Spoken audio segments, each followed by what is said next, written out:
Subscribe to Color Frames. 5 టెస్టుల border Gavaskar ట్రోఫీలో Bharat Australia మధ్య తొలి మ్యాచ్ నవంబర్ 22 నుంచి పెర్త్లో ప్రారంభం కానుంది. ఈసారి కూడా సిరీస్ తో ట్రోఫీ చేజిక్కించుకునేందుకు కసిగా ఉన్న భారత జట్టు ఇప్పటికే ఆస్ట్రేలియా చేరుకుని ప్రాక్టీస్ కూడా చేస్తోంది. ఇదిలా ఉంటే తొలి టెస్టుకు కెప్టెన్ రోహిత్ శర్మ హాజరు కాలేకపోతున్నాడు. నవంబర్ 15న రోహిత్ భార్య రితిక మగబిడ్డకు జన్మనిచ్చింది. రోహిత్ తన భార్యతో ఎక్కువ సమయం గడపాలనుకుంటున్నాడు. ఈ నేపథ్యంలో తొలి టెస్టుకు హాజరు కాలేనని బీసీసీఐకి తెలిపాడు. దానికి బీసీసీఐ కూడా గ్రీన్ సిగ్నల్ ఇచ్చింది. అడిలైడ్ లో రెండో టెస్టుకు రోహిత్ అందుబాటులో ఉంటాడు. తొలి టెస్టుకు ఈ టెస్టుకు దాదాపు 9 రోజుల గ్యాప్ ఉంది. దీంతో రోహిత్ రెండో టెస్టుకు తిరిగి రావడానికి కావలసినంత సమయం ఉంది. అయితే రోహిత్ గైర్ హాజరీలో టీమిండియా ఫాస్ట్ బౌలర్ బుమ్రా జట్టుకు నాయకత్వం వహించనున్నాడు. అంతకుముందు కూడా బుమ్రా ఓసారి భారత టెస్టు జట్టుకు కెప్టెన్ గా వ్యవహరించారు. 2022లో ఎడ్ బాస్టన్ వేదికగా ఇంగ్లాండ్ తో మ్యాచ్ కు ముందు రోహిత్ కోవిడ్ బారిన పడ్డాడు. దీంతో బుమ్రా కెప్టెన్ గా వ్యవహరించాడు. అంతేకాదు బుమ్రాకు ఆసీస్ గడ్డపై మంచి రికార్డు ఉంది. ఆస్ట్రేలియాలో ఇప్పటి వరకు 7 టెస్టులు ఆడిన బుమ్రా 32 వికెట్లు పడగొట్టాడు. మరోవైపు ఆసీస్ కెప్టెన్ ప్యాట్ కమిన్స్ బుమ్రాని టార్గెట్ చేస్తున్నాడు. తాజాగా మీడియా సమావేశాల్లో కమిన్స్ మాట్లాడుతూ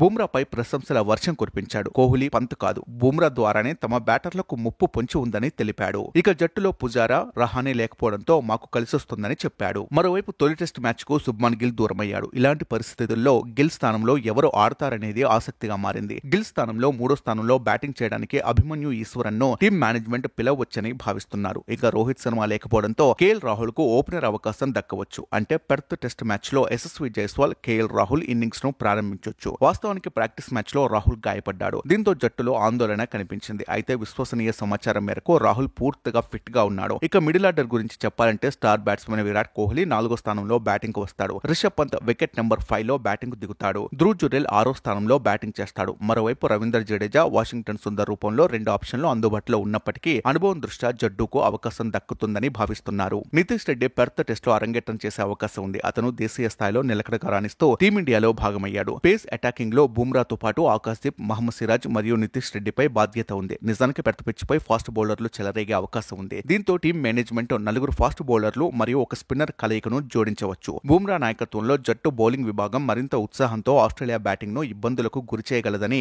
జట్టు మేనేజ్మెంట్ బలంగా నమ్ముతుంది. బుమ్రా కెప్టెన్సీ లో భారత క్రికెట్ జట్టు కొత్త శకానికి ఆరంభం కానుంది. వీడియో మీకు నచ్చినట్లయితే ప్లీజ్ లైక్ చేయండి, షేర్ చేయండి, కామెంట్ చేయండి.